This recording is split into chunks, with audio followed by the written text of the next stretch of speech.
Prosecutor versus Tadic by William Brenthouse.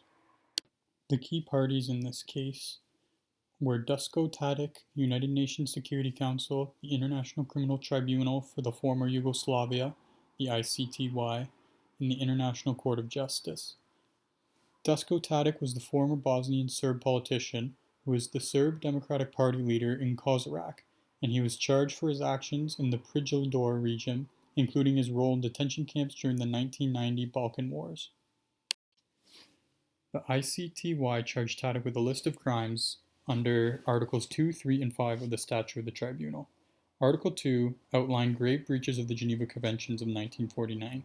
The ICTY had the power to prosecute persons committing or ordering breaches of the Geneva Conventions, including willful killings, torture or inhumane treatment, and taking civilian hostages, etc.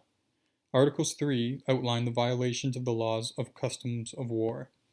The tribunal has the power to prosecute people that violated the laws and customs of war, including destruction of cities, towns, or villages, attacks or bombardments of undefended towns or villages, and the seizure and destruction of institutions dedicated to religion, charity, and education. Article 5 outlined crimes against humanity, and the tribunal had the power to prosecute people committing crimes during armed conflict, including murder, enslavement, torture, and rape. Tadic believed that the tribunal lacked jurisdiction in respect to all the charges that they laid out, on the ground that none of the acts that allegedly took place over the course of an international conflict. Tadic and his party argued that the Nuremberg decision of 1946 did not allow the Security Council any jurisdiction over crimes against humanity in internal armed conflicts. Thus, Tadic argued that the Security Council was not authorized to create international criminal tribunals. The issue of law surrounding the case is that once the Security Council determines a conflict has posed a threat to international peace, does it have the jurisdiction to choose the course of action? The ICTY deemed the Security Council does have authority to choose course of action, whether it is internal or an international conflict, under Chapter 6 or 7 of the UN Charter. The Security Council can exercise exceptional powers to establish international tribunals for judgment of humanitarian law breaches.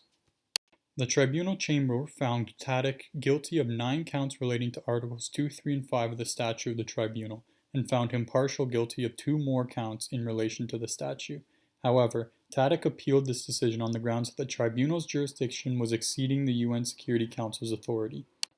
The issue of law surrounding the appeal is whether the International Tribunal has jurisdiction to examine the plea against the jurisdiction, based on the defendant's argument that the Security Council does not have the right to create the tribunal.